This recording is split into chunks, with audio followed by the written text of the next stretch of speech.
Buenas tardes, bienvenidos a otra edición de Viernes Económicos. Soy Guadalupe Gamboa, periodista de RPP, y hoy conversamos con el economista Melvin Escudero para hablar sobre el panorama económico tras las elecciones y cómo puede esto afectarnos. Bienvenido, gracias por acompañarnos. Encantado, Guadalupe. Bien, esta semana, luego de las elecciones, se reportó bastante incertidumbre. El dólar subió a niveles máximos de 3,93 y la bolsa cayó más de 7% durante el lunes. Algunas personas podrían pensar, eso no me afecta, pero realmente de alguna manera tiene un impacto. ¿Podría explicarnos cómo esto afecta en la economía de los trabajadores, de las familias? Sí, en primer lugar es importante entender que las dos propuestas que han llegado a la segunda vuelta son muy diferentes. Por un lado, la candidata Fujimori estaba buscando respetar el modelo, reforzarlo, hacerle cambios, mejorarlo, un modelo que ha funcionado ya 25 años y que es aceptado como uno de los mejores modelos en América Latina, e incluso ha puesto a Perú como un ejemplo que se anuncia alrededor del mundo. El partido del señor Castillo, por lo contrario, decía que hay que cambiar ese modelo y reemplazarlo por otro modelo. El plan de gobierno del señor Castillo era pues un plan de gobierno para ir hacia un modelo tipo Venezuela o Cuba. Y eso es lo que ha generado la incertidumbre, el nerviosismo de los mercados, ¿no? Especialmente cuando el señor Castillo ha empezado a liderar el conteo de la segunda vuelta. Sin embargo, en los últimos días, los técnicos del señor Castillo, especialmente el señor Pedro Francle, han empezado a dar mensajes completamente distintos a los que se señalaron en la campaña. Por ejemplo, en la campaña se habló de estatización, se habló de expropiación, se habló de nacionalización de los ahorros. Sin embargo, el señor Franklin ha mencionado que no, que van a respetar los ahorros de las AFPs de los trabajadores que están ahí, que no van a cerrar la economía, sino que va a seguir siendo abierta, que van a Pero ha respetar habido la bastante independencia del Banco Central, ¿no? Ha habido bastante conflicto con lo que está en el ideario del Partido Perú Libre y lo que ellos han estado planteando. Precisamente esta semana emitieron un comunicado diciendo que en un eventual gobierno de Pedro Castillo se respetaría la autonomía del BCR, que no están considerando estatizaciones ni prohibición de importaciones. Este pronunciamiento de alguna manera es una buena señal para los inversionistas, las empresas, o aún hay desconfianza. Hay aún desconfianza porque no está del todo claro y el señor Castillo aún no es presidente. Pero usted me preguntó cómo impacta esto a la gente. Hay dos maneras, ¿ya? La primera manera es un impacto relativamente inmediato, que se va ajustando gradualmente, pero en el corto plazo. Un dólar caro, desde que el señor Castillo ganó la primera vuelta hasta la fecha, el dólar ha subido 6%. Y es casi 100% solo efecto del señor Castillo y la incertidumbre política que ha generado todos sus predicamentos, especialmente antisistemas. Entonces, la gente se ha asustado y ha empezado a sacar plata de Perú, y eso ha hecho que el dólar suba. Un dólar alto significa que la canasta básica de consumo va a ser más alta. Es decir, que con el mismo sueldo, los peruanos, especialmente los que menos tienen, van a comprar menos pollo, menos pan, y en general menos alimentos. ¿Por qué? Porque el flete del transporte también sube. El precio de los combustibles está indexado al dólar. Ese es un tema, corto plazo. En el mediano plazo, el impacto es más grave todavía. ¿Por qué razón? Todas estas medidas que han generado miedo espantan a los inversionistas, y los inversionistas se van del país y ya no vienen al Perú. Entonces, la inversión es fundamental para crear empresa. La empresa es la que genera empleo. Hay empresas públicas, pero está harto demostrado que en Perú las empresas públicas no han funcionado nunca. Entonces las empresas privadas dan la mayor cantidad de empleo, grandes, medianas y pequeñas. Por eso es que en el mediano plazo y largo plazo, ese tipo de políticas como la que el señor Castillo estaba abanderando en su campaña, generan desempleo y más pobreza. Entonces sí hay un impacto en las familias. Y obviamente lo que todos queremos, todos los peruanos estamos buscando es más trabajo, salir de la pobreza y todos tener prosperidad. Que la prosperidad no sea solo para un grupo. Pero ¿qué es lo que ha fallado en este proceso? No es que el crecimiento económico no se haya dado, por supuesto, pero ha crecido 25 años. El tema está en que el Estado peruano no es un Estado eficiente, es un Estado con técnicos incapaces, con mucha gente burocrática, que no está preparada para administrar bien. Por eso es que no se pueden ejecutar los colegios, ni los hospitales, ni los proyectos. El señor Cerrón en Junín no hizo ninguno de los hospitales que prometió hacer. Lo dejó a medio terminar y encima cometió corrupción. Entonces, es muy importante el tema de la gestión del Estado. Ahora, regresando al punto, ¿el señor Castillo se puede moderar? ¿El señor Pedro Franklin puede ser el nuevo ministro de Economía? Lo veremos. Primero tiene que ser presidente del Perú. Claro, aún no hay resultados precisos sobre quién va a llevarse esta victoria electoral. Pero entonces, teniendo en cuenta esta incertidumbre política, ¿cómo ve la economía, el panorama económico para este siguiente mes o estos 2 meses que vamos a estar más o menos, veremos? Claro, el país está en una situación muy crítica.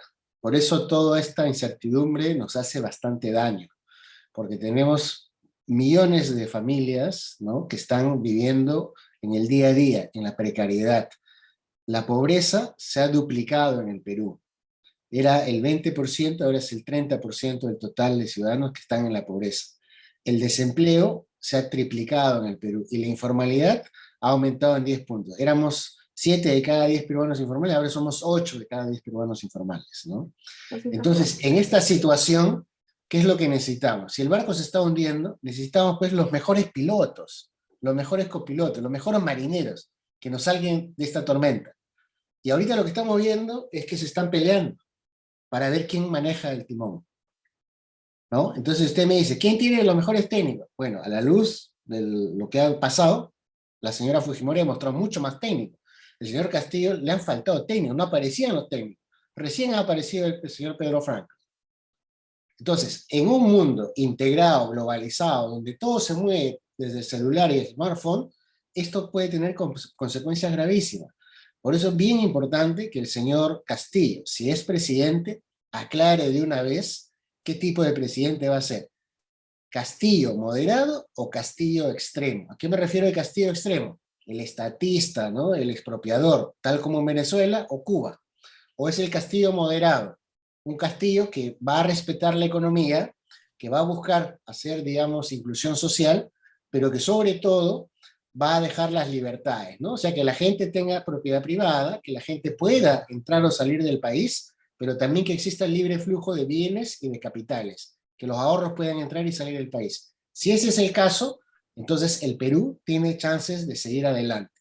¿Por qué razón? Este año, con Fujimori y ese tipo de políticas, podemos crecer 10% del PBI. 10% del PBI. Es un montón, y eso ayuda. Con las políticas de Castillo, antisistema, el PBI no subiría ni 4, ni 3, probablemente. Con un Ahora, Castillo moderado, el PBI va a subir 7, 8. Ahora, uno de los principales retos que va a tener el próximo presidente, sea cualquiera de los candidatos que se elija, es la reducción de la pobreza, como me comentaba, la informalidad. La economía familiar y los ingresos de los hogares ya se han visto fuertemente afectados por la pandemia. Ante esto, ¿qué medidas deberían tomar en el próximo gobierno para ayudar a las familias, reducir estos niveles de pobreza y llegar por lo menos a los niveles que se registraban antes de la pandemia? Sí, la mejor medida es el crecimiento económico. El crecimiento económico se tiene que impulsar con 3 elementos, ¿no? El primero es un impulso enorme a la infraestructura. Y es justamente uno de los problemas más serios de un Estado incapaz, que no ha sido, digamos, que no ha tenido la gente ni la tecnología para poder hacer bien las cosas. Ahora, en el Perú, ¿quién hace la infraestructura? Los gobierno a gobierno. Y el gobierno extranjero es el que tiene que hacer, porque el de Perú no tiene esa capacidad. Entonces, hay que destrabar el tema de infraestructura. Esto va a generar mucho empleo, especialmente en las zonas rurales, donde más se necesita. El otro tema importante es el impulso de la economía, vía inversión privada. Para eso hay que generar confianza. El sector minero está en una situación muy especial. la aprobación de los proyectos mineros que están paralizados ayudaría muchísimo a generar empleo. Pero viene el señor Castillo y dice que no va a Las Bambas ni Tía María y probablemente otros proyectos mineros. Eso va en contra del desarrollo económico del país. Entonces, ¿dónde está el problema ahí? Respetar los derechos sociales y ambientales, y la minería puede funcionar. Hoy en día, los precios de los metales, especialmente el cobre, están en sus máximos históricos. Entonces hay que impulsar eso. Y el tercer elemento, que es también importante, es que el Estado empiece a funcionar, que exista una gobernabilidad que genere confianza y credibilidad. Si el presidente electo se va a pelear con el Congreso por todas las normas, entonces no vamos a ir muy lejos. Se necesita un consenso. Pero el detalle, digamos, el diablo está en el detalle. Los ministerios y los equipos en los gobiernos regionales y municipales tienen que trabajar por el Perú. Y muchas veces parece que trabajaran para ellos mismos y encima con corrupción. Entonces, si un Estado que funcione, eso va a ayudar. Hay que tener en cuenta también que vamos a tener un Congreso bastante fraccionado. Ahora, yendo por otra parte de la economía familiar, ahora con esta alza del dólar o esta preocupación por qué va a pasar, algunas personas podrían tener temor de algunas medidas que se pueden aplicar y están pensando en retirar su AFP o su ETS o comenzar a cambiar su dinero a dólares. ¿Qué recomendaciones les daría? Miren, en primer lugar, lo más importante a las personas es mantener la calma, ¿no? Yo creo que ha habido mucho ruido en las últimas semanas respecto a este antagonismo entre los dos candidatos, pero a mí me da la impresión que si gana la señora Keiko Fujimori, que es una probabilidad también, todavía existe esa posibilidad, con todos estos recuentos de votos, actas impugnadas, etcétera, si gana la señora Fujimori, el dólar va a regresar a 3 soles 60 o 3 soles 50 de manera rápida, ¿no? Entonces, si está pensando en comprar dólares, es que si gana el señor Castillo y se vuelve extremo, es decir, no es nada moderado, no quiere respetar, digamos, la Constitución, se vuelve lo que ha dicho en la campaña. Si hace eso, el dólar se puede ir a 5 soles. Mi impresión es que el señor Castillo se está dando cuenta del daño que eso puede significar para los más pobres. Entonces, ya ha dicho que va a respetar el tema del Banco Central, y ha dicho que va a respetar el tema de la propiedad privada, ¿no? Entonces, que va a respetar la Constitución actual, ¿no? Entonces, es un cambio radical en su discurso. Si eso es verdad, entonces el dólar también se va a ir a 3.70, se va a bajar. Está en 3.86 hoy día, estuvo en 3.90, ¿no? ¿Por qué? Porque está respetando el sistema. Entonces, hay que esperar y ver, ¿no? Pero si usted está nervioso, le sugiero calmarse y ver qué es lo que viene, porque las definiciones importantes se van a dar en las próximas 5 semanas.